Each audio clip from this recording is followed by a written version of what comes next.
Baik, akan saya mulai. Assalamualaikum warahmatullahi wabarakatuh. Yang terhormat Bapak Agus Kamaludin MPD selaku dosen pengampu dasar pendidikan dan pembelajaran dan teman-teman yang berbahagia. Perkenankanlah kami dari kelompok 7 untuk mempresentasikan hasil diskusi kami tentang memahami teori dan konsep belajar. Sebelum dimulai, izinkanlah kami untuk memperkenalkan diri terlebih dahulu.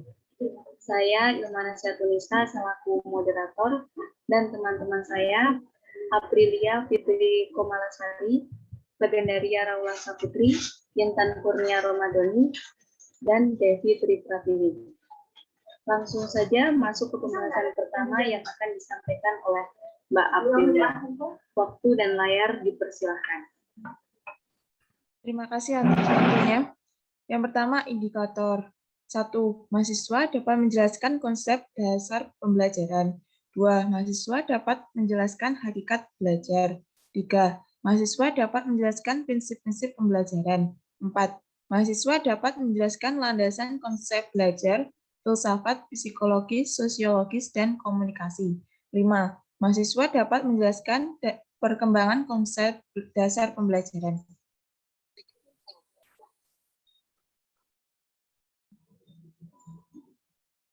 Apa itu konsep dasar pembelajaran? Dalam memaknai konsep maka akan berhubungan dengan teori, sedangkan teori akan berkaitan dengan suatu hal yang dipandang secara ilmiah. Jika teori berhubungan dengan konsep, maka dalam uraian tentang konsep dasar pembelajaran akan tertuju pada landasan ilmiah pembelajaran. Proses pembelajaran merupakan suatu upaya yang dilakukan oleh seorang guru atau pendidik untuk membelajarkan siswa yang belajar. Oleh karena itu, guru hendaknya berperan dalam memfasilitasi agar terjadinya proses mental, emosional siswa tersebut sehingga kemajuan belajar dapat dicapai dalam proses pembelajaran.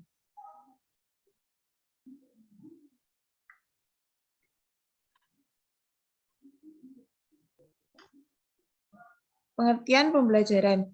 1. Pembelajaran dalam pengertian kuantitatif. Pembelajaran adalah penularan pengetahuan dari guru kepada murid. Dalam hal ini, guru dituntut untuk menguasai pengetahuan yang dimiliki sehingga dapat menyampaikannya kepada siswa dengan sebaik-baiknya. 2. Pembelajaran dalam pengertian institusional.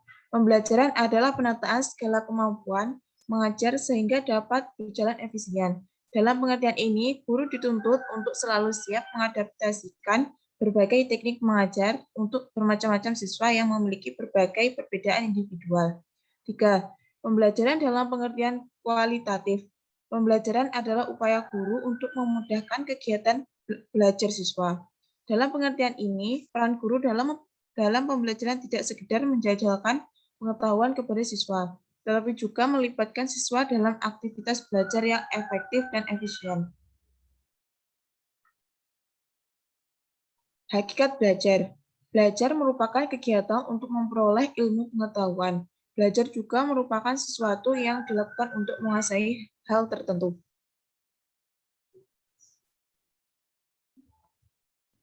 Next, Mbak.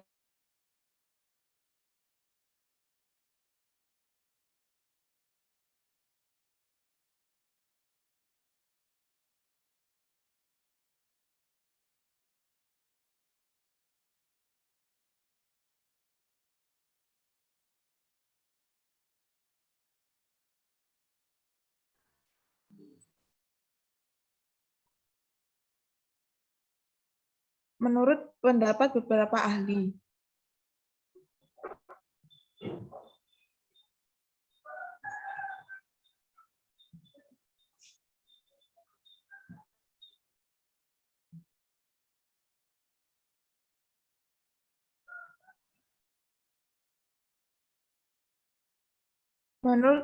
beberapa ahli, Satu, menurut Slameto, belajar adalah suatu proses usaha yang dilakukan seseorang untuk memperoleh suatu perubahan tingkah laku yang baru secara keseluruhan sebagai hasil pengalamannya sendiri dalam interaksi dalam lingkungannya. 2. Menurut Whittaker, belajar dirumuskan sebagai proses di mana tingkah laku ditimbulkan atau diumah melalui latihan atau pengalaman. 3. Omar Hamalik, belajar adalah modifikasi atau memperteguh kelakuan melalui pengalaman. 4. Menurut Branner, belajar melibatkan 3 proses yang berlangsung bersamaan, yaitu memperoleh informasi baru.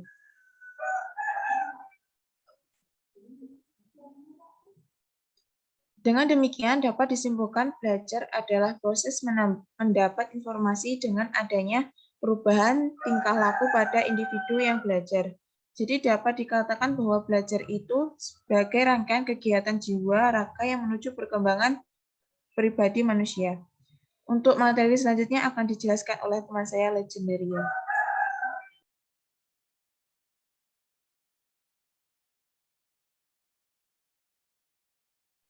Pengertian prinsip belajar. Pengertian prinsip pembelajaran. Prinsip pembelajaran adalah landasan berpikir, landasan berpijak dengan harapan tujuan pembelajaran tercapai dan timbulnya proses pembelajaran yang dinamis dan terarah. Next. 7 prinsip pembelajaran. 1. Perhatian dan motivasi. Peserta didik harus mempunyai perhatian besar mengenai apa yang dipelajari, maka peserta didik dapat mengarahkan diri pada tugas yang akan diberikan. 2. Keaktifan. Peserta didik dituntut memproses dan mengolah hasil pembelajarannya secara efektif serta aktif baik secara fisik, intelektual, dan emosional.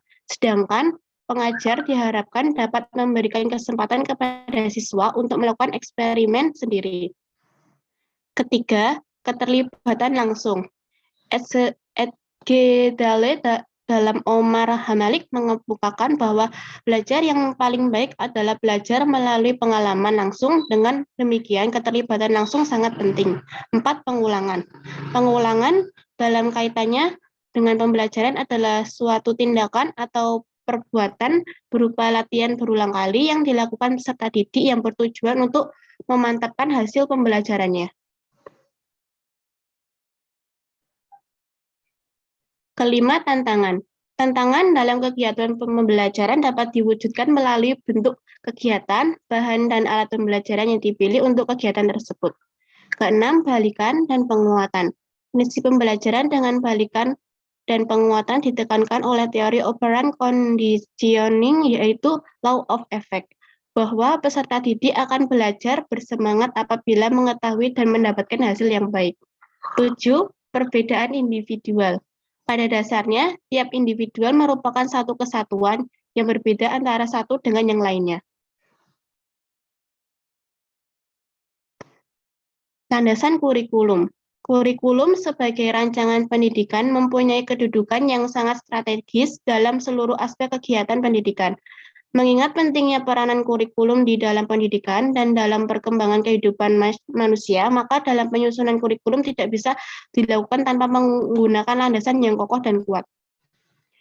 Robert S. Zeiss tahun 1976 mengemukakan 4 landasan pokok pengembangan kurikulum, yaitu philosophy and the nature of knowledge, society and culture, the individual, dan learning theory.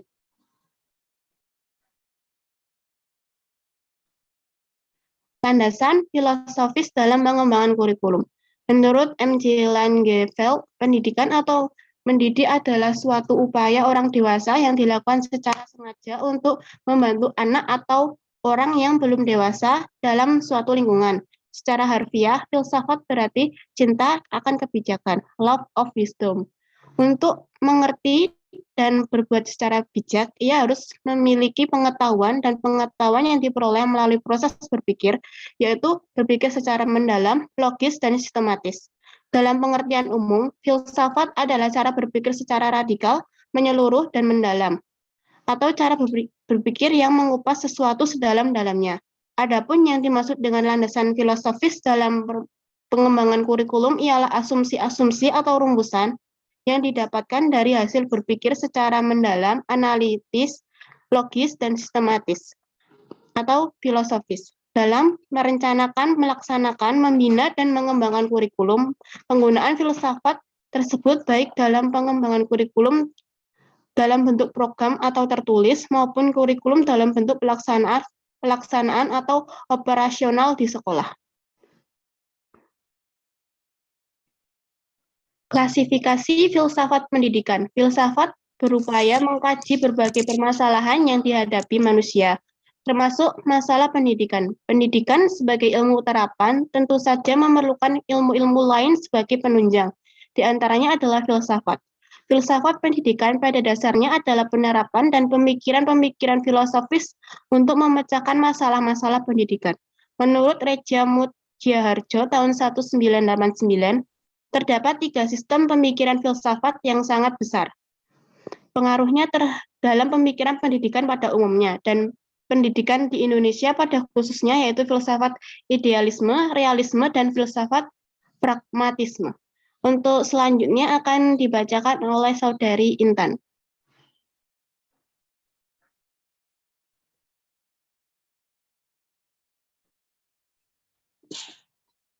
Di sini terdapat 4 landasan filsafat, yaitu yang pertama, landasan filosofis pendidikan idealisme. Menurut filsafat idealisme, bahwa kenyataan atau realitas pada hakikatnya adalah bersifat spiritual daripada bersifat fisik, bersifat mental daripada material. Yang kedua, yaitu landasan filosofis pendidikan realisme. Filsafat realisme boleh dikatakan kebalikan dari filsafat idealisme, di mana menurut filsafat realisme memandang bahwa dunia atau realitas adalah bersifat materi. Yang ketiga, landasan filosofis pendidikan pragmatisme. Filsafat pragmatisme memandang bahwa kenyataan tidaklah mungkin dan tidak perlu. Yang keempat, landasan filosofis pendidikan nasional. Tujuan pendidikan nasional di Indonesia tentu saja bersumber pada pandangan dan cara hidup manusia di Indonesia, yakni Pancasila.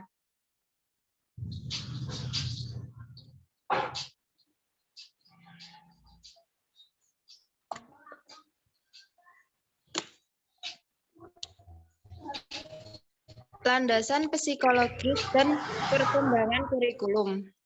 Penerapan landasan psikologis dalam pengembangan kurikulum tidak lain agar upaya pendidikan yang dilakukan dapat menyesuaikan dengan hakikat peserta didik, baik penyesuaian dari segi materi atau bahan yang harus disampaikan, penyesuaian dari segi proses penyampaian atau pembelajarannya, dan penyesuaian dari unsur-unsur upaya pendidikan lainnya. Psikologi perkembangan diperlukan terutama dalam menentukan isi kurikulum yang diberikan kepada siswa, baik tingkat kedalaman dan keluasan materi, tingkat kesulitan dan kelayaan, serta bermanfaat materi senantiasa disesuaikan dengan taraf perkembangan peserta didik. Selanjutnya, landasan sosiologis dalam pengembangan kurikulum. Faktor kebudayaan merupakan bagian yang penting dari pengembangan kurikulum dengan pertimbangan yang pertama, individu lahir tidak berbudaya, baik dalam hal kebiasaan, cita-cita, sikap, pengetahuan, keterampilan, dan lain sebagainya. Semua itu dapat diperoleh individu melalui interaksi dengan lingkungan budaya, keluarga, masyarakat sekitar, dan tentu saja sekolah atau lembaga pendidikan. Yang kedua, kurikulum dalam setiap masyarakat pada dasarnya merupakan refleksi dari cara orang berpikir, berasa, bercita-cita, atau kebiasaan-kebiasaan. Karena itu, dalam mengembangkan suatu kurikulum perlu memahami kebudayaan. Yang ketiga, seluruh nilai yang telah disepakati masyarakat dapat pula disebut kebudayaan. Oleh karena itu, kebudayaan dapat dikatakan sebagai suatu konsep yang memiliki kompleksitas tinggi. Landasan ilmu pengetahuan dan teknologi dalam pengembangan kurikulum. Pendidikan merupakan usaha menyiapkan subjek didik atau siswa menghadapi lingkungan hidup yang mengalami perubahan yang semakin pesat. Pendidikan adalah usaha sadar untuk menyiapkan peserta didik melalui kegiatan bimbingan, pengajaran, atau latihan bagi perannya di masa akan datang. Teknologi adalah aplikasi dari ilmu pengetahuan ilmiah dan ilmu-ilmu lainnya untuk memecahkan masalah-masalah praktis. Ilmu dan teknologi tidak bisa dipisahkan. Ilmu pengetahuan dan teknologi berkembang teramat pesat seiring lajunya perkembangan masyarakat. Kegiatan pendidikan membutuhkan dukungan dari penggunaan alat-alat hasil industri seperti televisi, radio, video, komputer, dan peralatan lainnya.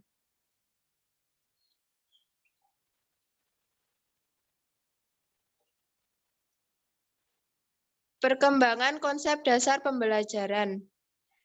Pembelajaran merupakan akumulasi dari konsep mengajar atau teaching dan konsep belajar learning. Bahwa learning sistem menyangkut pengorganisasian dari perpaduan antara manusia, pengalaman belajar, fasilitas, pemelihara atau pengontrolan, dan prosedur yang mengatur interaksi perilaku pembelajaran untuk mencapai tujuan. Demikian halnya juga dengan teaching sistem, di mana komponen perencanaan mengajar, bahan ajar, tujuan, materi, dan metode, serta penilaian dan langkah mengajar akan berhubungan dengan aktivitas belajar untuk mencapai tujuan. Baik, selanjutnya akan disampaikan teman saya, Saudari Devi. Terima kasih. Selanjutnya yaitu menurut Meire pada tahun 2002 mengemukakan bahwa semua pembelajaran manusia pada hakikatnya mempunyai 4 unsur. 1. Persiapan atau preparation. Tahap persiapan berkaitan dengan mempersiapkan peserta belajar untuk belajar. Tanpa itu pembelajaran akan lambat dan bahkan dapat berhenti sama sekali. Salah satu tujuan penyiapan peserta belajar adalah mengajaknya memasuki kembali dunia kanak-kanak mereka, sehingga kemampuan bawaan mereka untuk belajar dapat berkembang sendiri. Pembelajaran jika dilakukan dengan persiapan matang sesuai dengan karakteristik kebutuhan, materi, metode, pendekatan, lingkungan, serta kemampuan guru, maka hasilnya diasumsikan akan lebih optimal.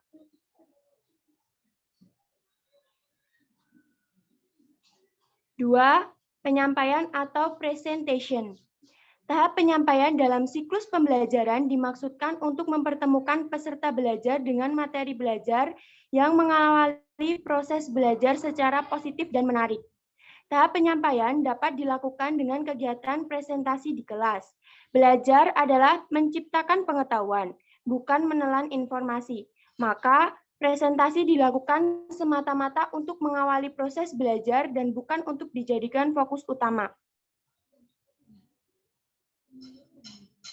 3. Latihan atau praktis. Tahap latihan ini dalam siklus pembelajaran berpengaruh terhadap 70% atau lebih pengalaman belajar keseluruhan. Dalam tahap inilah pembelajaran yang sebenarnya berlangsung. Peranan instruktur atau pendidik hanyalah memprakarsai proses belajar dan menciptakan suasana yang mendukung kelancaran pelatihan. Dengan kata lain, tugas instruktur atau pendidik adalah menyusun konteks tempat peserta belajar dalam menciptakan isi yang bermakna mengenai materi belajar yang sedang dibahas. Tujuan tahap pelatihan adalah membantu peserta belajar mengintegrasikan dalam menyerap pengetahuan dan keterampilan baru dengan berbagai cara.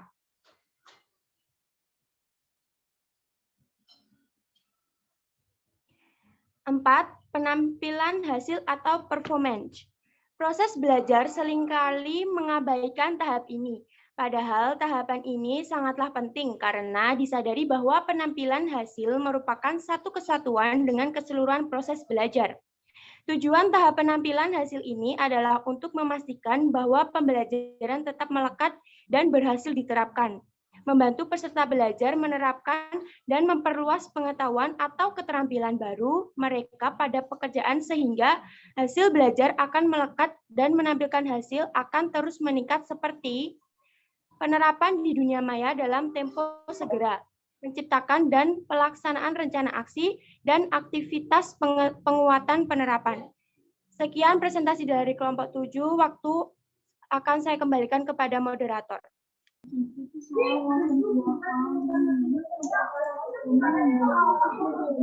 Baik, terima kasih. Selanjutnya akan diadakan sesi tanya jawab. Bagi yang ingin bertanya bisa raise hand terlebih dahulu atau langsung menulis di kolom chat.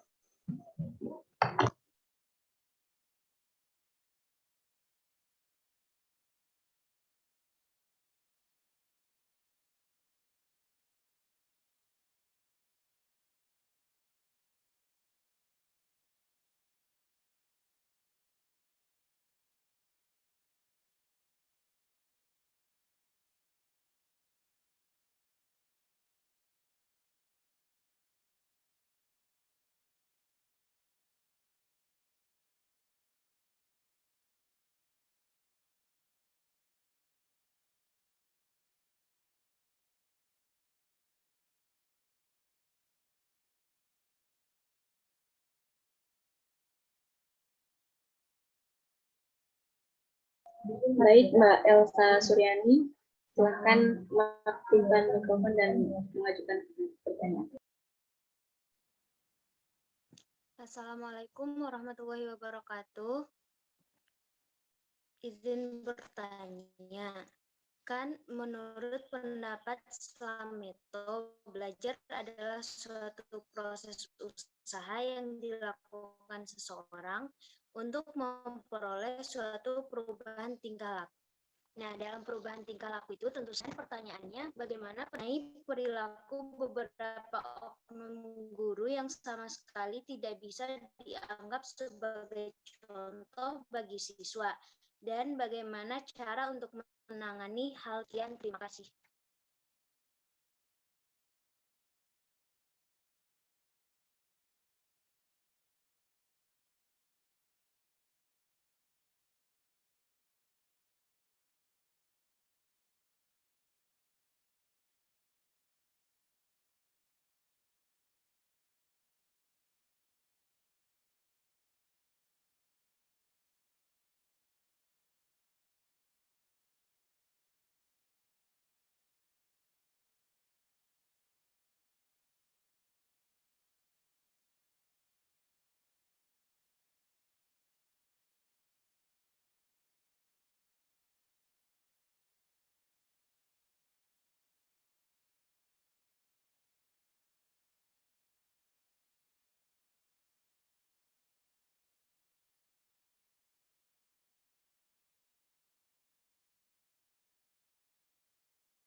Sebelum menunggu waktu kelompok saya menjawab pertanyaan, saya akan membacakan kesimpulan dari materi presentasi kali ini. Kesimpulannya, belajar merupakan kunci pendidikan yang paling penting dalam setiap usaha pendidikan, sehingga tanpa belajar sesungguhnya tidak pernah ada pendidikan. Di samping itu, peranan pendidikan belajar adalah sebagai bentuk mempertahankan kehidupan sekelompok manusia di tengah persaingan antar bangsa lainnya yang sebelumnya lebih maju. Karena belajar teori dapat dipahami secara prinsip umum atau kumpulan prinsip yang saling berhubungan dan merupakan penjelasan atas sejumlah fakta dan penemuan yang berkaitan dengan peristiwa belajar.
Izin menjawab dari pertanyaannya Mbak Faiz. Pertanyaannya, bagaimana dengan fenomena saat ini? Mayoritas mereka belajar, yang penting kalau ada tugas selesai tanpa memperhatikan apa yang dipahaminya. Sebelumnya kan jika ada tugas, tugasnya di hari Senin untuk waktu jangka nanti malam atau minggu depan. Itu kan kita ada waktu untuk senggang untuk memahami tadi pembelajaran apa yang telah disampaikan oleh dosen atau teman kita saat presentasi. Nah, di situ waktu senggang itu kita gunakan sebaik-baiknya untuk memahami materi dalam dalam untuk menjawab tugas-tugas yang diberikan oleh dosen. Apakah cukup menjawab, Pak Faiz?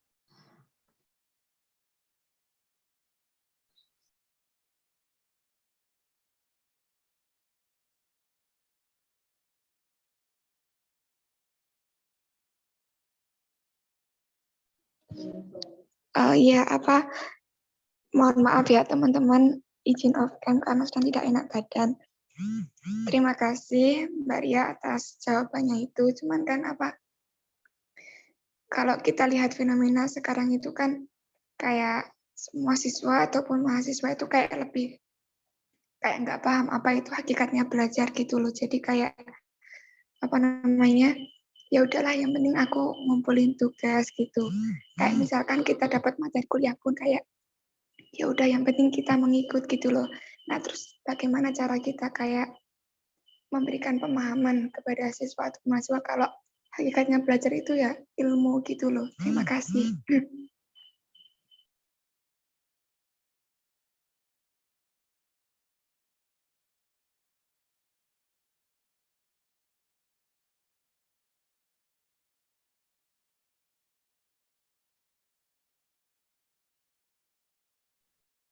Jadi seumpamanya kita belum paham akan tugas, lebih baik kita tanyakan kepada teman yang sudah memahami tugas tersebut.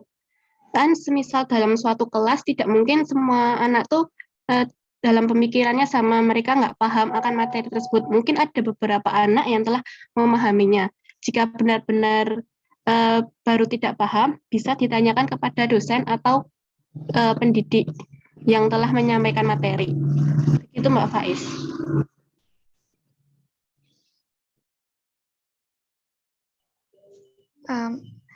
Iya ya udah. Terima kasih Mbak.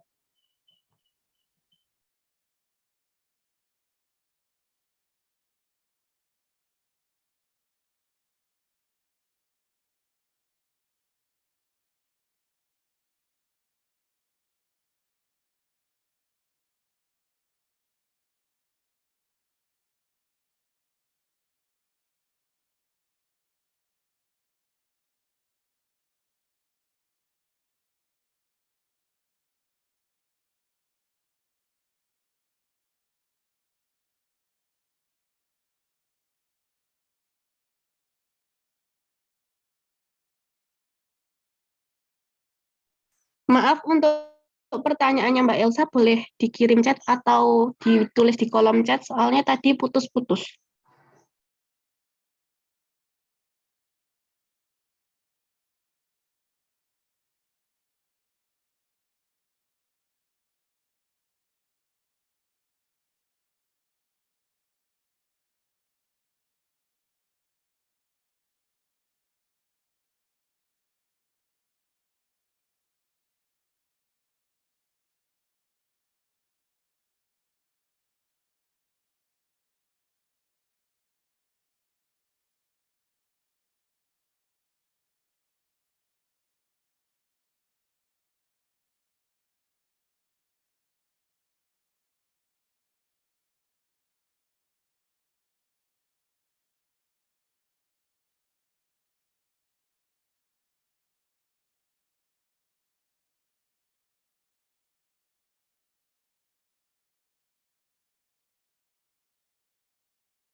Baik, Mbak Kira bisa dibacakan pertanyaannya.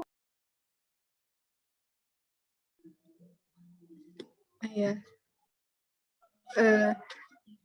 saya izin bertanya ya. Tadi kan menurut Brunner menjelaskan belajar melibatkan 3 proses yang berlangsung bersamaan, yaitu memperoleh informasi baru. Yang dimaksud belajar melibatkan 3 proses itu bagaimana ya? Terima kasih.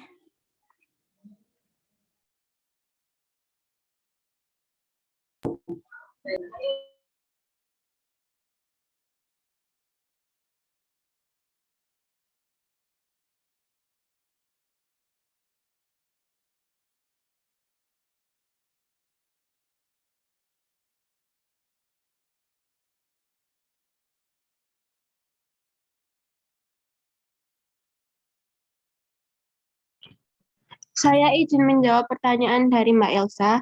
Bagaimana pendapat Anda mengenai perilaku beberapa oknum guru yang sama sekali tidak bisa dianggap sebagai contoh bagi siswa, dan bagaimana cara menangani hal tersebut? Pada dasarnya, semua pendidik itu pasti bisa memiliki budi pekerti. Manusia pun sama halnya seperti itu. Mereka mempunyai dasar perilaku yang baik, dan guru itu dituntut untuk ditiru untuk para murid-muridnya. Dan jika ada oknum guru yang seperti itu, mungkin karena emang siswanya udah terlalu keterlaluan atau gimana, dan cara menanganinya bisa dibicarakan baik-baik melalui musyawarah atau dipertemukan dalam perbincangan yang baik. Jadi tidak ada yang bersiteru di antara hal tersebut. Apakah bisa cukup menjawab, Pak Elsa? Mohon maaf, tapi maksud saya itu tingkah laku dari gurunya sendiri. Contohnya saja kemarin saya melihatnya di salah satu sosial media, ada guru yang membuat video dengan tidak senonoh gitu loh bersama dengan siswanya. Nah, itu gimana? Kan tingkah laku gurunya tidak mencerminkan budi pekerti yang baik.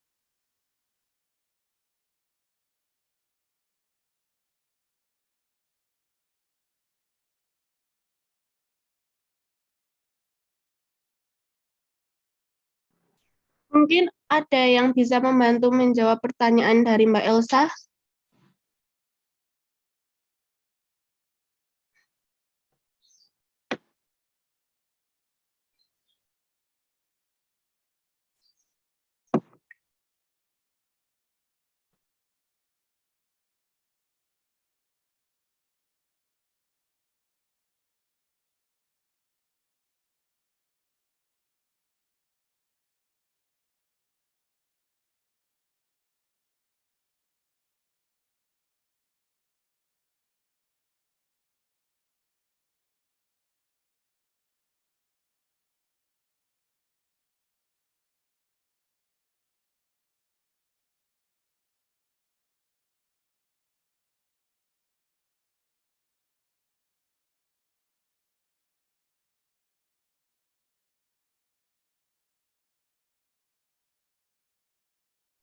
Nanti Pak Gus yang nambahin nggak apa untuk pertanyaan Elsa. Ya, silakan dijawab yang lain. Izin menjawab pertanyaan dari Mbak Kira. Teori Brunner itu ada 3, yaitu 1. Enaktif, ikonik, dan simbolik.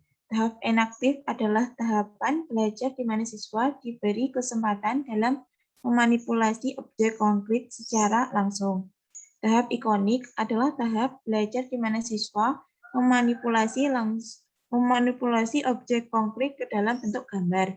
3. Tahap simbolik adalah tahapan belajar di mana siswa memanipulasi gambar pada tahapan sebelumnya ke dalam simbol-simbol matematika. Apakah bisa dipahami, Mbak Vira?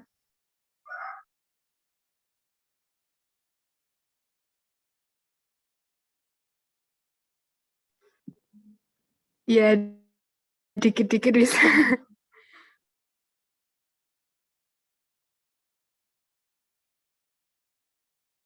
Izin menanggapi pertanyaan dari Mbak Elsa. pendapat oknum guru yang sama sekali tidak bisa dianggap sebagai contoh itu kita pihak sekolah bisa menegur sifat guru dan menjelaskan kalau peran guru itu sebagai peran guru itu sifatnya harus sebagai contoh bagi murid sehingga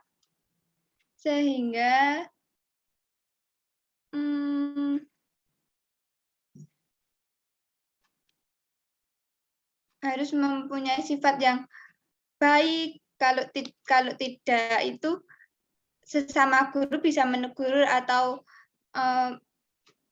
menegur guru tersebut. Makasih.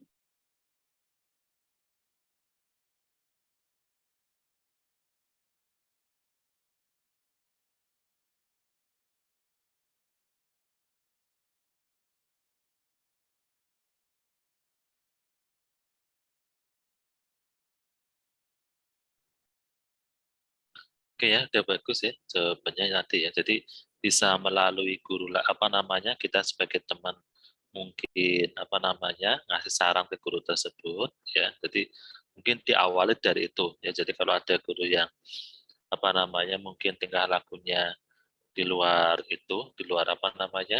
misalkan gak bagus itu ya, kita bisa memberi saran mungkin lewat guru yang dekat dengan guru tersebut gitu kan. Jadi kalau kita nggak dekat jangan langsung ya, jadi jangan langsung kita ngasih saran ke guru tersebut, tapi mungkin kita bisa melalui guru yang dekat ya, guru yang dekat dengan guru yang tadi yang misalkan kelakuannya nggak bagus gitu kan. Itu cara pertama. Kemudian cara yang kedua ya, kalau memang nanti udah diperingatkan memang dari itu nggak mempan ya, tapi nggak bisa ya, memang akhirnya harus ke kepala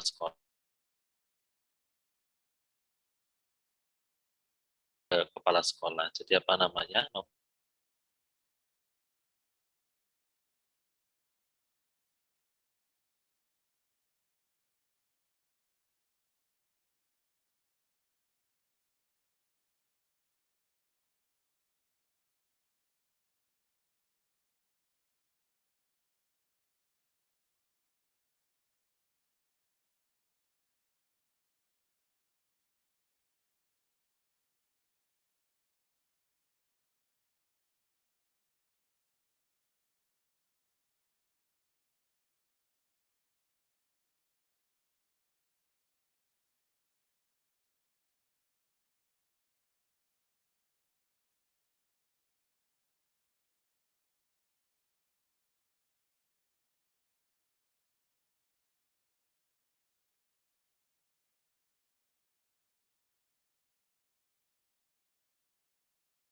tadi yang sampaikan Pak Gus, dengar enggak ya? Ternyata Pak Gus sinyalnya lemah ini.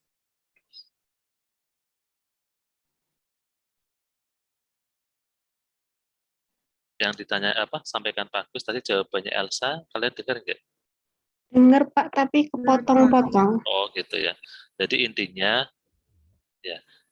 itu bisa melalui teman dekat guru tersebut ya, kita ngasih saran bahwa ini mungkin tingkah lakunya udah tidak bagus ya seperti ini, jadi lewatnya temannya dekat. Nah, gitu. Jadi kita minta bantuan untuk ngasih saran ya biar diperbaiki. Model yang kedua, kalau kita memang dekat kita langsung nggak apa-apa ya, karena ya tadi kita menjaga perasaan juga. Lah kalau memang udah yang modelnya keterlawatan ya, biasanya nanti ada yang tembus ke kepala sekolah, entah dari kita, entah dari siswa atau mungkin guru yang lain, pasti akan tembus ke kepala sekolah. Dan kepala sekolah itu yang nanti akan memperingatkan. Ya, jadi intinya kita tetap juga menggunakan perasaan, menjaga perasaan antar sesama teman guru, modelnya gitu ya. Jadi lebih enak lewat teman yang dekat. Ya. Nah, yang terakhir itu apa namanya, nanti akan sampai kepala sekolah sendiri. Ya, entah kita diam atau kita yang bilang, nanti akan sampai ke sana sendiri. Jadi biasanya, kenapa? Karena sosial media itu kan cepat ya. Jadi apa, informasinya akan cepat tersebar juga. Mungkin begitu ya jawaban untuk Elsa. Ya, silakan ke pertanyaan yang lain.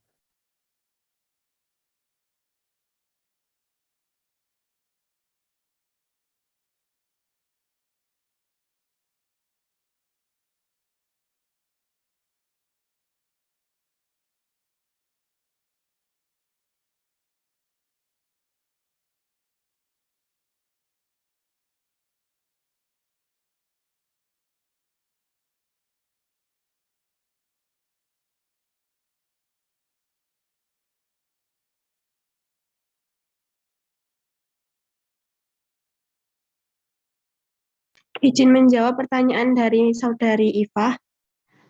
Seumpamanya kita memiliki ijazah tapi tidak mempunyai kemampuan. Nah, dalam hal itu kita semester ini kan sebagai mahasiswa sebelum kita terlanjur ke semester tahap berikutnya, sebaiknya kita tuh sekarang tuh berproses dalam mengembangkan skill dan bakat kita. Jadi untuk besok kita ke depannya, kita tidak hanya mengandalkan ijazah saja. Kita mempunyai soft skill untuk berkembang ke dalam ranah yang lebih baik lagi. Apakah bisa menjawab, Mbak Ifah?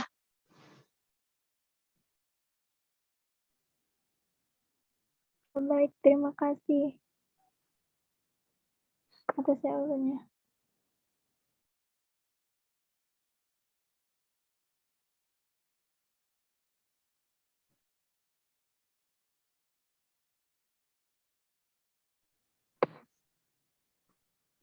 Boleh bertanya lagi nggak?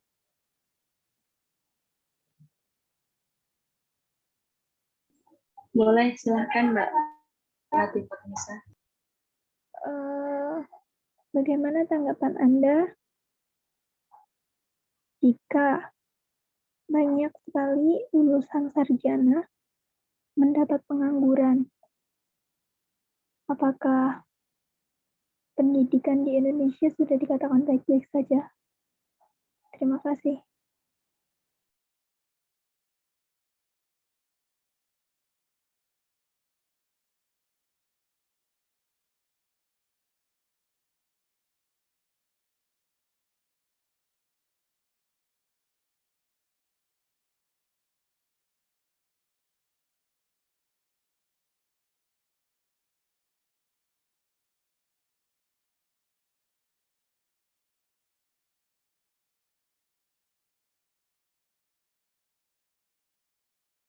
Baik, Mbak Ifah, kita akan menjawab pertanyaannya bagaimana lulusan sarjana tetapi pengangguran.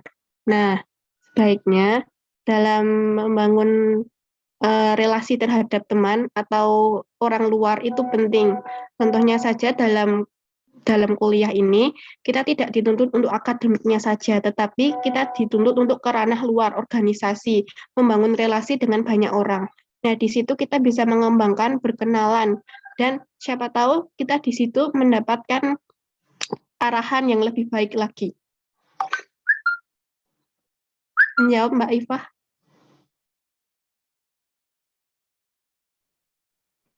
Terima kasih.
Apakah saya boleh menambahkan pertanyaan dari Mbak Latifah? Sebentar, pertanyaan kami tutup dulu karena masih menjawab pertanyaan yang lain. Boleh kok Kak Viva kalau mau membantu menjawab pertanyaan dari Iva. Terima kasih. Tadi pertanyaannya, bagaimana kalau mahasiswa seorang sarjana ya, sarjana tetapi tidak langsung mendapatkan pekerjaan. Benar gitu ya, Mbak?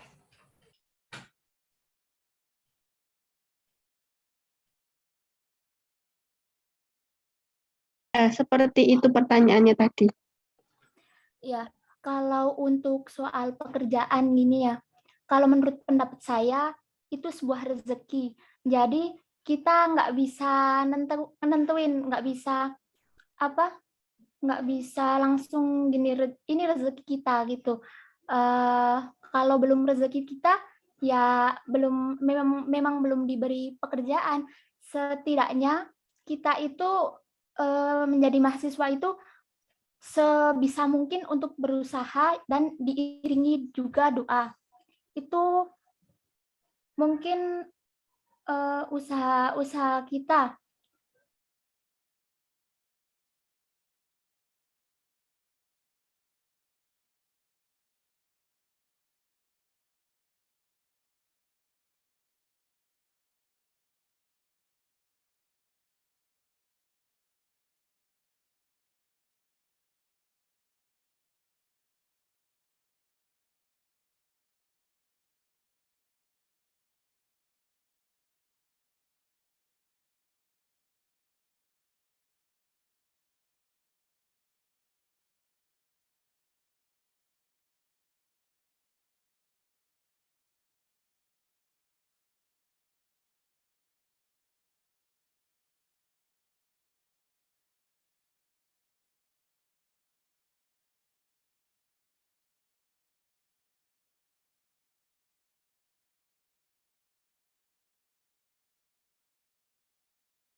Dapat kita simpulkan bahwa kurikulum memiliki peranan penting untuk membentuk karakter individu dan berpengaruh pada perubahan dunia. Mungkin itu yang bisa saya jelaskan, Mbak Nurholisah.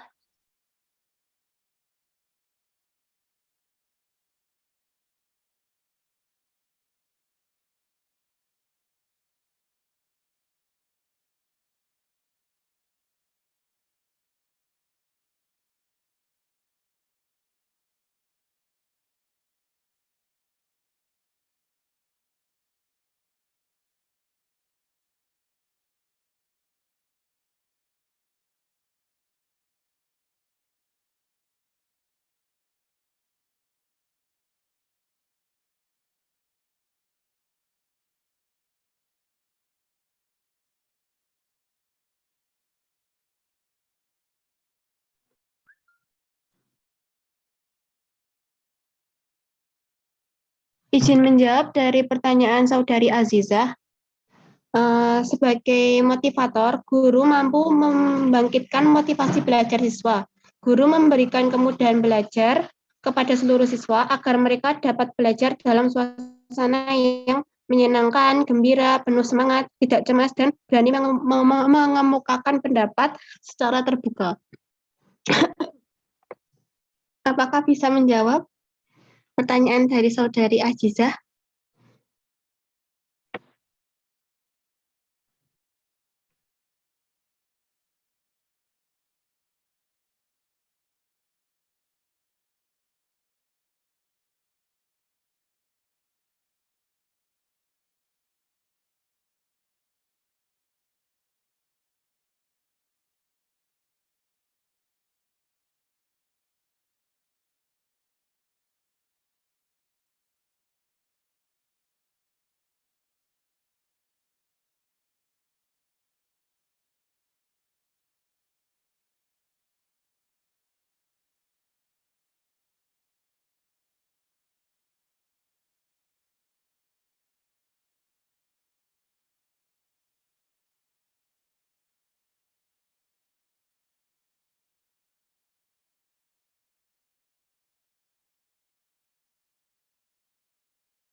Ada lagi yang belum?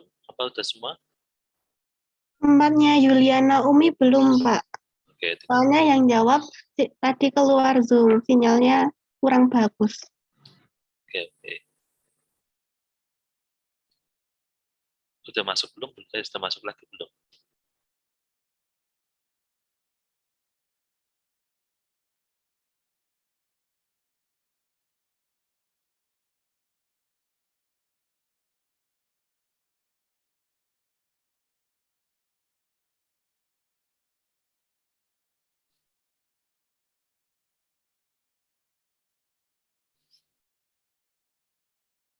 Untuk saudari Devi, jika mau menjawab pertanyaan dari Yuliana Umi, dipersilahkan.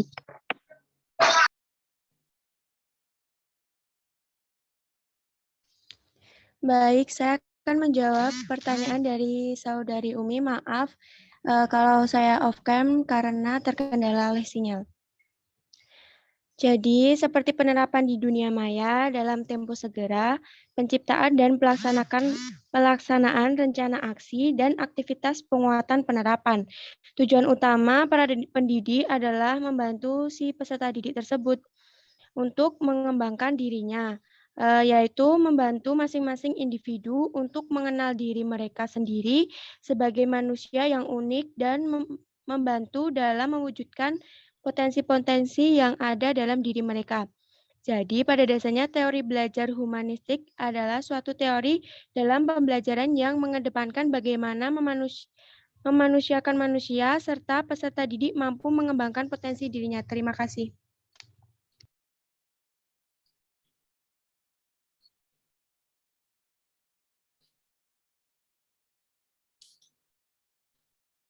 Sudah semua berarti ya? Sudah, Pak Agus. Oke, silakan ditutup. Nanti biar Pak Agus yang nambahin.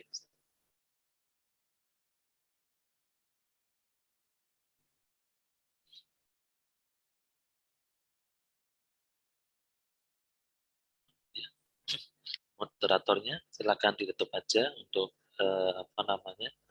diskusinya, dan nanti biar Pak Agus yang nambahin. Baik, terima kasih atas semua pertanyaannya. Sekian dari kelompok kami. Apabila ada kekurangan atau kekurangan, kami mohon maaf sebesar-besarnya. Wassalamualaikum warahmatullahi wabarakatuh. Waalaikumsalam warahmatullahi wabarakatuh. Waalaikumsalam warahmatullahi wabarakatuh. Oke ya, Pak Agus mau nambahin beberapa sedikit ya. Oke, untuk cara menangani guru yang kurang baik perilakunya bisa seperti tadi ya, yang Pak Agus sampaikan, melalui teman dekat ya, atau nanti bisa ke kepala sekolah ya. Oke, kemudian yang Yuliana Pak Agus masih belum paham itu maksudnya itu seperti apa sebenarnya bahasanya, karena apa ya, kurang bisa bagus tangkap ya, nanti bisa tanya lagi nggak apa-apa. Oke, kemudian ya yang selanjutnya tentang masalah kuliah itu hanya ngerjain tugas aja gitu ya. Jadi sebenarnya kan gini, kalian kuliah ngerjain tugas aja sama aja itu sebenarnya belajar sebenarnya ya. Karena yang namanya belajar itu kan dari sesuatu yang tidak paham jadi paham, itu adalah belajar. Dan belajar itu sangat luas ya. Maksudnya bisa belajar di misalkan perguruan tinggi, di keluarga ya, jadi cara masak apapun itu juga belajar, atau dari teman tentang sesuatu hal ya, informasi atau mungkin tentang komputer dan sebagainya, itu belajar ya.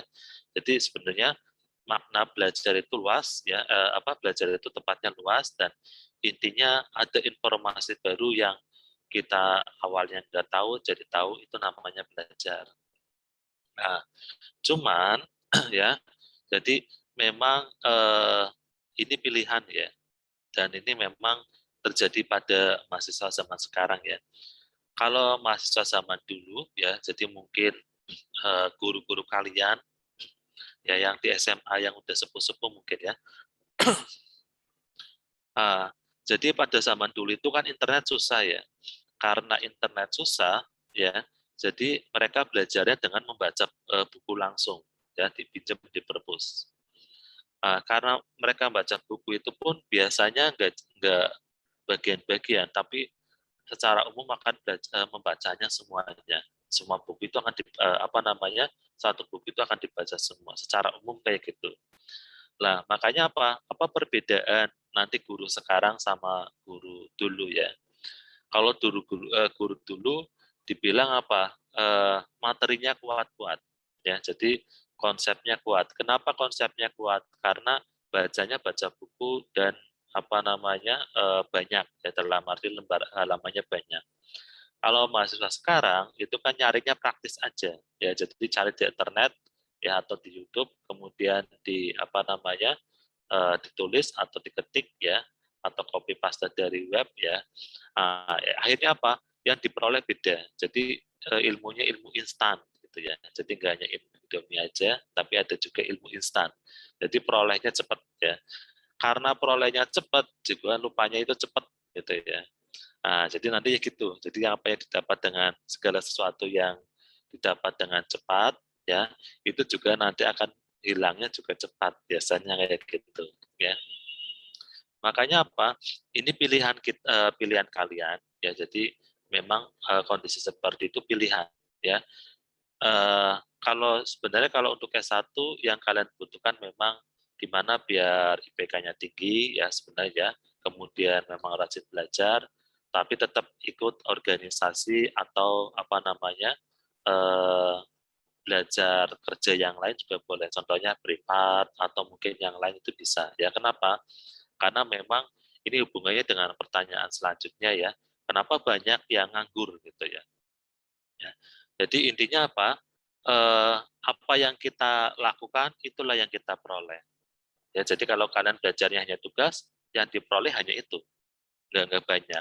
Tapi kalau kalian belajar ya memang melalui ngerjain tugas, tapi banyak baca ya, baik dari buku atau mungkin dari web atau dari PDF yang kalian baca, maka ilmu yang kalian peroleh juga banyak. Jadi yang tersimpan di otak kita juga banyak. Ya, jadi itu pilihan. Karena aku juga pernah mengalami gitu ya. Jadi kuliah ya gitu, kita dapat ilmunya banyak atau sedikit itu pilihan kita ya. Jadi kalau kita memilihnya dapat ilmunya sedikit ya hanya ngerjain tugas aja. Akhirnya pas suatu saat lulus itu kita bingung, kok saya kayaknya dapat apa ya gitu. Nah itu karena Karena pilihan kalian itu. Tapi kalau pilihan kalian itu ngerjain tugas dengan sungguh-sungguh melalui baca PDF yang banyak atau mungkin dari website yang banyak, nyari dari YouTube yang banyak. Jadi kalau misalkan ngerjain tugas atau belajar tentang bab apa itu baca yang banyak ya, akhirnya ilmu yang kita peroleh banyak. Ya, jadi kalau lulus kita tahu banyak kan. Ya. Kenapa? Karena memang kalian baca banyak itu juga nanti hubungannya dengan nanti arah ke skripsi ya, arah memberi suatu jawaban ya. Jadi kalau kita banyak baca itu kan akhirnya kita memberi pendapat atau dari segala arah. Jadi sudut pandangnya luas. Tapi kalau tidak banyak yang kita baca ya kita tahunya sedikit hal. Akhirnya kita memberi suatu pendapat atau penjelasan itu tidak terlalu luas sudut pandangnya. Jadi bedanya di situ ya. Kemudian mahasiswa bekerja ya, lulusan itu tidak bekerja. Sebenarnya gini, hampir banyak juga yang lulusan UNY atau lulusan UGM yang tidak bekerja juga banyak. Jadi dosennya bagus bilang kayak gitu ya. Jadi kalau pas ketemu ini di kampung saya lulusan UGM banyak yang nganggur gitu kan. Kamu udah kerja di UIN jadi dosen itu sangat beruntung gitu kan. Di situ. Jadi poinnya sebenarnya bekerja itu ya bukan masalah lulusannya dari mana. Ya, jadi bagus pertegas ya. Bekerja itu bukan yang utama itu lulusannya dari mana. Ya, walaupun lulusan dari mana itu juga penting ya dalam arti mungkin ilmu yang didapat dan pandangan orang luar gitu kan. Tapi itu nggak menjamin ya. Jadi yang menjamin adalah kalian kerja kerasnya ya, kalian mempersiapkannya. Jadi kalau kalian berani mencoba, gagal nyoba terus, ya kalian suatu saat akan bekerja. Tapi kalau kalian nggak nekat, ya jadi ilmunya di sini sebenarnya apa, nekat. Ya kalian nggak nekat, ya kalian nggak dapat kerja. Ya, jadi zaman sekarang itu lulusan itu banyak yang nganggur terus aja lulusan dari kuliah. Kenapa? Karena mereka yang pertama nggak nekat. Ya, yang kedua channel. Jadi channel itu sangat penting ya. Jadi channel itu sangat penting. Kenapa? Karena kadang informasi misalkan tentang suatu pekerjaan di daerah A. Ya kalau kita punya channel, punya kenalan ya, punya teman banyak ya. Akhirnya kan oh ini ada lowongan kerja ini, siapa tahu kamu butuh gitu kan. Nah, itu channelnya gitu. Ya, bahkan ada di Atmajaya ya yang ada di Jogja ya. Banyak yang orang-orangnya itu Cina gitu ya. Jadi mereka banyak yang kuliah di situ, mereka yang mengutamakannya adalah channel. Jadi bekerja di perusahaan temannya bapaknya kayak gitu. Jadi banyak yang itu juga, yaitu yang Pak Gus pernah dengar sendiri dari orang Atmajaya yang kuliah di Atmajaya ya. Jadi dulu lulusan dosa ya kayak gitu. Jadi bilangnya seperti kurang lebih seperti itu arahnya lah intinya. Ya. Jadi apa? Yang diperlukan adalah untuk kerja itu sebenarnya impian. Kalian itu ke depan mau apa? Itu impian ya.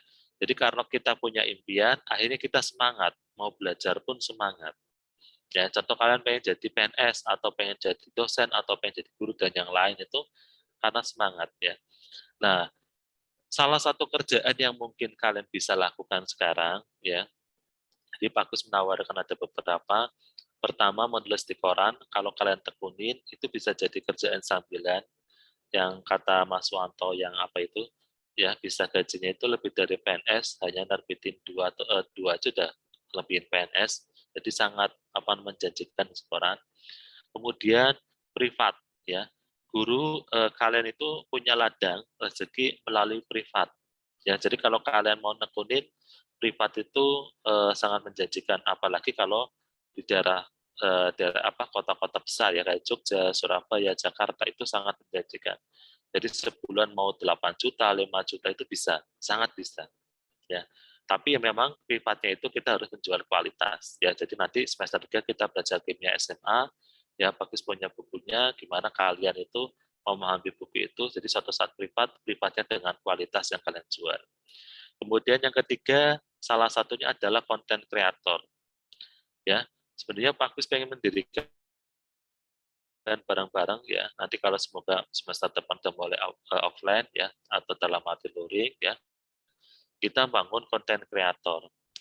Kalau kalian tekunin itu mau berapa ratus juta itu dari situ tuh bisa kalau sampai terkenal ya. Jadi tapi kalau misalkan per bulan berapa juta itu bisa ya. Kalau sudah dapat subscribernya banyak ya, kemudian videonya banyak, view-nya banyak, itu sangat mungkin.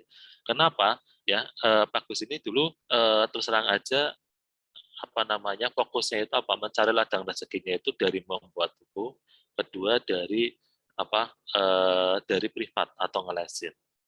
Adapun kayak PNS jadi dosen itu bonus ya, karena doa ibu ya, jadi pengen anaknya PNS, alhamdulillah keterima ya, akhirnya di gara-gara doa orang tua akhirnya bisa PNS ya.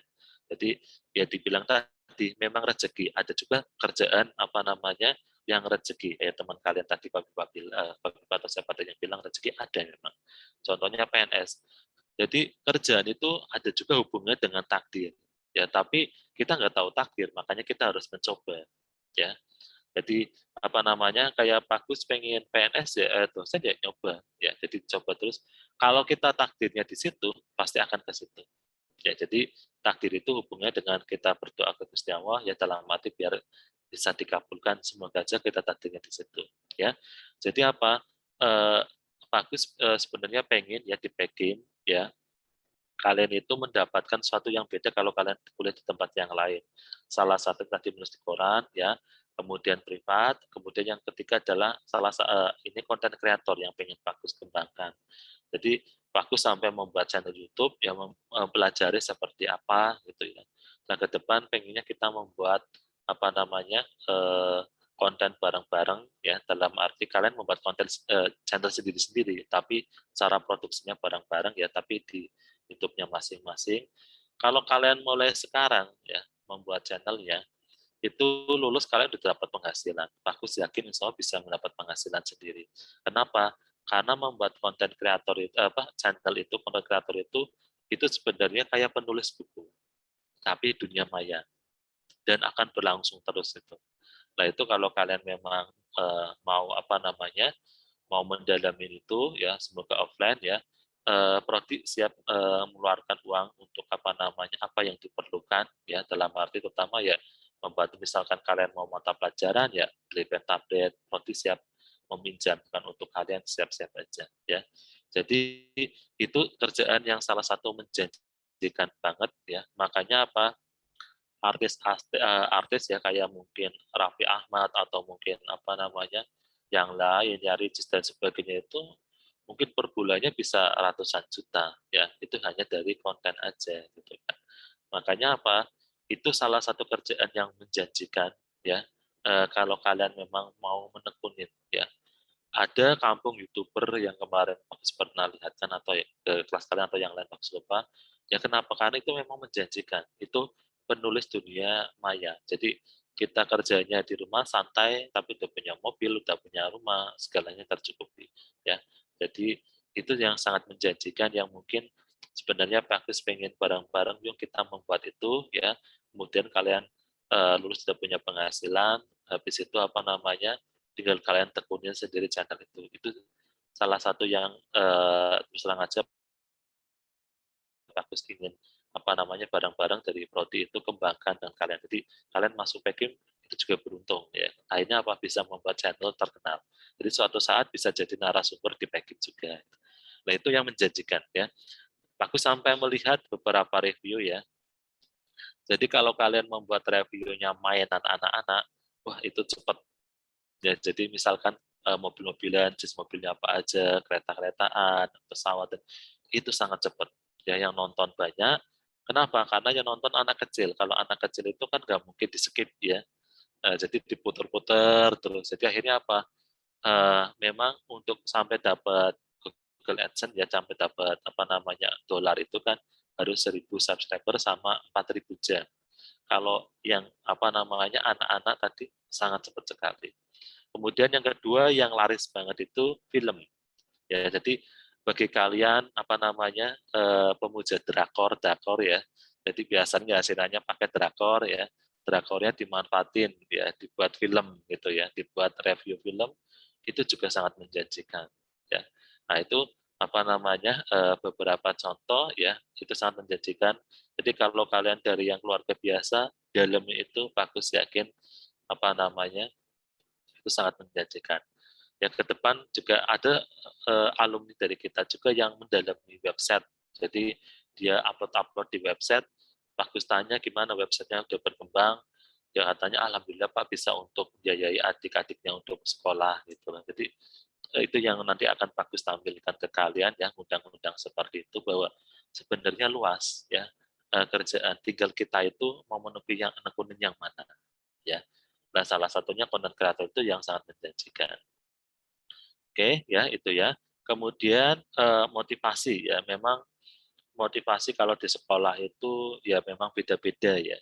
Beda-beda dalam arti memang tergantung kelasnya, tergantung anak-anaknya. Tapi biasanya kalau guru itu guru yang kreatif ya.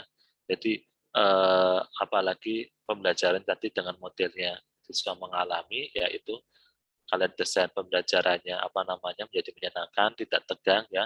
Apalagi sistem modul, pasti akan banyak yang banyak yang suka ya. Jadi itu mungkin beberapa tambahan ya. Jadi intinya belajar itu adalah mengalami yang biasanya orang-orang memang salah. Jadi kalian kuliah itu kalian harus kerja, itu sebenarnya salah sebenarnya. Jadi kalian kuliah itu kan sebenarnya untuk belajar ya. Jadi bukan untuk kerja. Walaupun secara umum lulus kuliah itu harus kerja gitu kan, harus mencari kerjaan. Tapi orang tua kan orang-orang di luar nganggapnya, atau apalagi orang di desa kan seperti itu ya. Jadi kuliah itu berarti kerja, harus kerja gitu kan. Tapi sebenarnya kuliah itu adalah belajar. Jadi memperoleh sesuatu yang belum tahu jadi tahu. Ya. Oke, itu silakan. Ada yang mau ditanyakan ya tentang apa aja, bebas. Ya. Jadi yang menentukan tadi Mas bilang ya, bukan lulusannya dari UNY, UGM, UPI atau dari mana, yang menentukan kalian bisa survive, bisa apa namanya, dapat kerjaan atau berjuang di luar adalah kerja keras kalian. Jadi pertama nekat kerja keras ya, apa yang mau kalian siapkan.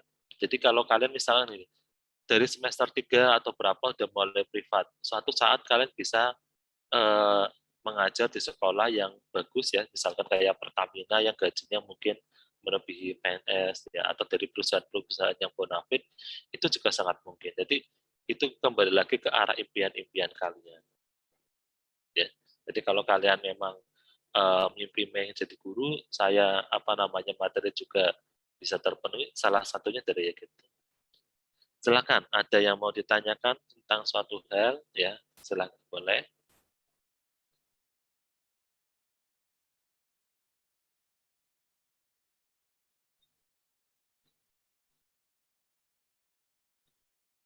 Ya, ada yang mau ditanyakan?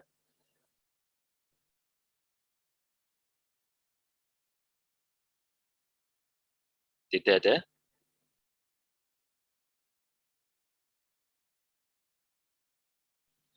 Oke, kalau tidak ada, bagus nawari nih.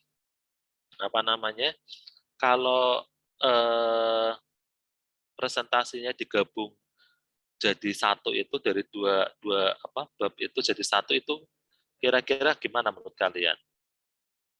Jadi ini ada bab ya ada materi mungkin tentang apa namanya menjelaskan makna guru sebagai profesi ya yang apa yang ke-9 digabung dengan yang ke-11 karena ini nggak banyak. Jadi minggu depan itu apa namanya dua kelompok ini kelompok 9 sama 11 bisa digabung ya. Kemudian kelompok 10 ya sama kelompok 12 bisa digabung. Jadi 2 minggu lagi kita selesai. Habis itu sisa waktunya bisa kalian gunakan untuk nyoba-nyoba nulis berapa kali di koran. Ya, jadi UAS. Jadi apa namanya? Bagi yang udah nerbitin tulisannya selamat ya. Jadi apa namanya? Sudah terlampaui kemampuannya bisa nulis di koran ya. Bagi yang belum ya tetap apa namanya nyoba-nyoba. Bagus pernah tanya angkatan 2020 gitu kan. Dia sampai berapa kali? Saya sampai 8 kali Pak, pas 9 kali gitu kan. Saya baru tembus, setelah tembus saya senang banget gitu kan. Jadi apa namanya, akhirnya malah saya pengen nulis terus gitu. Ya. Jadi apa namanya, gara-gara UAS yang tulis di koran, akhirnya apa dia pengen nulis terus gitu kan. Sampai Pak Gus bilang gitu kan, mulai sekarang apa namanya, nulisnya jangan yang nggak ada honornya. Nyoba yang ada honornya ya, itu pas bilang apa namanya, di KR, ya Kedaulatan Rakyat Jogja, itu ada honornya di opini ya, coba kamu yasinan. Jadi coba kamu apa namanya, tiap hari baca opini dari yang diterbitin di KR ya, setelah 30 hari coba kamu tulis ya. Ke depan rencananya bagus gini. Jadi kalian ini pertama latihan nulis dulu ya. Suatu saat kita nyoba yang berhonor. Jadi modelnya mungkin misalkan tadi Kedaulatan Rakyat kita membuat satu grup ya atau mungkin di grup ceriwis juga boleh. Coba tolong pelajari apa namanya opini di KR selama 1 bulan. Jadi tiap hari baca.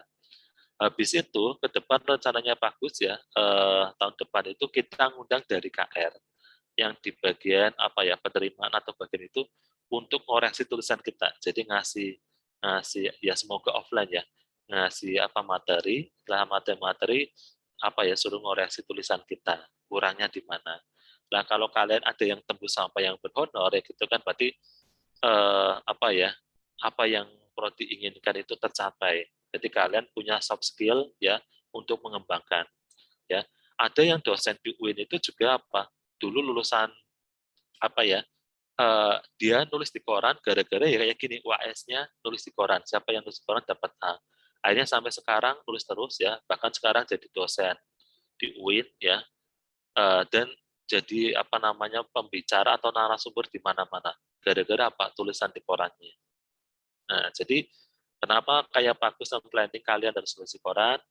Maksudnya apa? Bagi kalian yang nanti mau menekunin, itu adalah sesuatu yang sangat menjanjikan. Ya, kalian setelah udah bisa nulis yang di opini tidak berhonor, ya, kalian harus nyoba yang berhonor, ya. suatu saat ya mungkin kalian akan jadi narasumber di mana-mana. Nah, itu salah satu yang prodi desain kalian. Jadi kalian kuliah di PKIM itu dapat sesuatu yang beda. Ya. Mungkin Pak Gus bisa tanya beberapa dari kalian ya yang sudah menerbitkan ya. Mungkin di sini kemarin terakhir siapa ya yang ada di angkatan ini? Mungkin Juliasi. Mana kira-kira Juliasi? Udah nulis di di koran. Mungkin pendapatnya Juliasi. Silakan.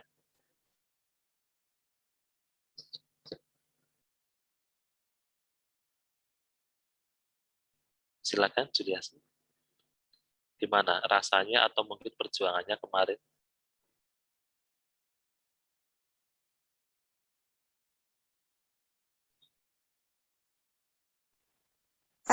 Ya, Pak Agus, mohon maaf tadi Mbak Juliasi lagi izin, lagi pergi ke tempat vaksin gitu, jadi izin Oh gitu. bentar Ya, gitu, Pak.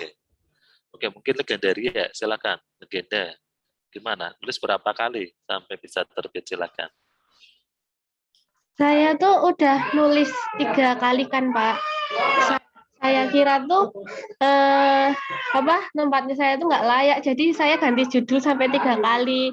Ternyata katanya Mbak Nadia tuh emang harus dikirim spam email gitu loh, Pak. Jadi yang diterbitin tuh dari ketiga judulku tuh tetap pakai judul yang pertama. Oh, gitu. Jadi kayak berarti emang harus di spam email. Jadi takutnya ketimbun paling emailnya gitu.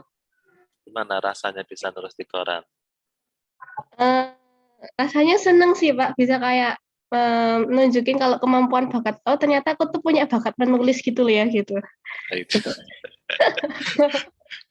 gitu ya. Ya oke. Jadi itu harapannya kayak gitu ya. Jadi gini, sesuatu itu ya. Jadi kalau kita cerita ya, ada yang angkatan 2020 8 kali 9 kali gitu kan. Jadi gini, sesuatu itu ya berdasarkan pengalaman bagus, sesuatu itu kalau kita kerja keras pertama, kita coba terus, suatu saat insya Allah akan berhasil. Entah berapa kali, ya akan berhasil. Kemudian dulu gini, Bagus cerita, dulu Bagus nggak bisa membuat buku. Ya, jadi pertama nerbitin sendiri, ya di anti offset itu ditolak. Tapi habis itu apa? Bagus pelajari terus. Jadi hampir setiap hari mainnya ke Gramedia, mempelajari bahasa. Ya, jadi sempat lama mempelajari bahasa, kemudian tahu kekurangannya di mana dari naskah yang Bagus buat. Akhirnya Bagus perbaiki, kemudian submit lagi dalam arti tawarin lagi. Alhamdulillah langsung terima. Dari tahun 2008 sampai sekarang membuat buku terus diterima terus. Nah, jadi apa? Karena sesuatu itu sebenarnya ada mindset-nya. Jadi kalau kalian misalkan di KR ya, kedaulatan rakyat, kalian tahu mindset kedaulatan rakyat seperti apa, tulisan kalian akan diterima terus, itu bisa. Ya, jadi intinya di situ ya. Jadi harapannya bagus ya dengan adanya UAS seperti ini, bahwa kalian itu sebenarnya mampu. Ya, kalian itu mampu. Tinggal coba terus aja. So kalian mampu. Lah, setelah kalian mampu, kalian tinggal kembangkan keahlian itu. Ya, jadi kembangkan. Mungkin awalnya nulis yang tidak berhonor dulu berapa kali ya. Setelah gampangannya udah, nyoba yang berhonor. Coba gagal terus, coba terus. Kenapa? Mungkin ke 10 kali atau berapa tembus yang berhonor, kalian akan tahu, oh di sini letak kesalahan saya, kekurangan saya di sini. Akhirnya apa? Suatu saat bisa jadi pendapatan kalian. Ya, jadi bisa mungkin seminggu sekali ya gitu kan lumayan ya. Jadi misalkan dapat berapa ratus ribu itu lumayan untuk kalian. Nah itu harapan dari UAS-nya Bagus, kenapa UAS-nya itu diganti dengan koran seperti itu. Jadi Bagus pengen kalian itu belajar soft skill. Dari semester 1 belajar soft skill, ini loh ada soft skill nulis di koran. Ya. Oke, mungkin satu lagi, silakan sekalian Gandaria. Isna ini, gimana Isna ini? Apa yang Isna ini rasakan setelah menulis di koran, sudah beberapa kali nyoba, ya. Silakan Isna ini. Baru nyoba pertama kali, Pak. Wah, itu langsung tembus ya, berarti beruntung ini ya. Ya. Nah, bagi nanti intinya gitu ya, yang siapa yang bisa tembus dapat A ya, intinya gitu, tapi tetap mengikuti apa namanya perkuliahan dan tugas yang lain. Kalau yang nggak tembus-tembus gimana Pak? Tetap membuat tulisan ya, nanti dikumpul di saat UAS. Ya, jadi kalian pokoknya lah kalau yang dikumpul saat UAS tadi ya tergantung tulisannya kalian ya, sama presentasinya ya, sama apa namanya absennya gitu ya. Jadi itu nanti jadi nilai penentunya ya. Jadi bisa A bisa, Amin bisa, atau yang lain bisa. Tapi secara umum tadi intinya kalau udah langsung tembus bisa dapat A ya. Jadi udah otomatis dapat A. Makanya apa? Nyoba terus ya. Jadi ada sesuatu yang apa namanya bagus apa namanya inginkan dari kalian nulis di koran itu. Silakan ada lagi yang apa namanya mau berpendapat? Kalau salsabila berapa kali salsabila? 1 kali, Pak. 1 kali semua ya, berarti udah keren ya. Angkatan ganjil itu memang beda dengan angkatan genap gitu. Jadi tingkat kreatifnya beda sebenarnya kalau bagus. Karena bagus neliti angkatan genap sama ganjil itu kenapa beda gitu ya. Jadi kalau ganjil itu orang cenderungnya kayak kalian itu lebih cenderung apa namanya tingkat kreatifnya, kemudian tingkat apa namanya kalau diskusi itu lebih berjalan daripada yang genap. Itu yang bagus. Teliti ya gitu. Oke, ada lagi yang mau ditanyakan ya tentang suatu hal ya. Jadi minggu depan mungkin bisa digabung ya yang kelompok 9 sama 11 ya. Kemudian minggu berikutnya lagi bisa kelompok 10 sama 12 ya. Habis itu sisa waktunya kalian gunakan untuk menulis di koran ya. Bagi apa namanya yang belum, bagi yang udah nerbitin mau nulis di koran lagi juga boleh ya, nanti dapat reward ya. Jadi nulis dan passwordnya itu NIM semua ya, NIM-nya kalian, bukan SIA ya. Jadi bukan SIA kalian, bukan, tapi NIM semuanya. Nah nanti kalau udah masuk mau diubah menjadi sama seperti SIA silakan ya, karena bisa ubah password ya. Tapi bagus ingatkan NIM semua, awal masuk NIM semua. Jadi dicoba dulu ya. Oke, silakan. Ada yang mau ditanyakan dulu enggak? Silakan. Saya, Pak. Silakan. Untuk yang besok itu maksudnya digabung tuh kelompok ini presentasi sendiri, terus nanti ditambah kelompok ini atau materinya digabung gitu, Pak? Iya, jadi presentasinya sendiri-sendiri. Jadi apa ya kelompok 9 presentasi dulu, kelompok 11 presentasi lagi, habis itu baru sesi tanya jawab. Jadi modelnya di panel. Ya, jadi apa namanya kelompok 9 presentasi, kelompok 10 presentasi, habis itu nanti apa namanya diskusi siapa yang mau moderatori untuk pertanyaan dari kelompok 9 apa 11. Ya, biar sisa waktunya dipakai untuk menulis di koran. Gimana? Jadi apa? 2 minggu lagi selesai. Gimana? Mau ya gitu atau mau tetap per satu-satu? Menurut saya tidak apa-apa sih, Pak. Nggak apa-apa ya. Oke, ada lagi yang mau ditanyakan? Iya, Pak, saya lagi, Pak. Silakan. Kalau yang untuk menulis itu pelan-pelan nggak apa-apa ya, Pak? Soalnya saya masih belum berminat dan belum bisa, Pak. Nggak apa-apa. Ini kan masih ada waktu lama berapa bulan lagi gitu kan. Jadi apa namanya, dicoba tema-tema tertentu ya. Jadi misalnya gini, tema tentang pinjaman online itu bagus ya. Bisa kalian apa namanya baca-baca di berita ya di YouTube atau mungkin di web atau apa. Kalian buat tentang pinjaman online, ya itu juga tentang pendidikan. Jadi apa namanya tentang dibalik pinjaman online itu juga berbahaya, terutama yang ilegal ya. Ternyata bisa masuk ke apa namanya ke dokumennya mereka ya apa namanya foto dan sebagainya itu kan bisa diakses dan itu kan sangat berbahaya. Jadi kalian bisa nyari kelemahan apa namanya tingkat bahaya dari pinjaman online kemudian dibuat satu tulisan juga bisa ya. Kalian bisa bicara tentang kemarin yang sifat-sifat juga bisa. Jadi banyak hal ya. Jadi apa namanya intinya ada sesuatu yang kalian apa namanya share ke orang lain itu menurut bagus itu suatu tema apa namanya kemungkinan bisa ya. Tinggal masalah tulisannya pelan-pelan biar mudah dipahami, jangan terlalu panjang ya, tapi biar efektif seperti apa. Ya, gitu. Ada lagi yang mau ditanyakan?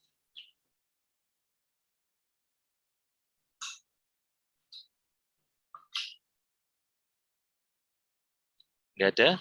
Oke, kalau nggak ada, kita cukupkan untuk diskusi hari ini ya.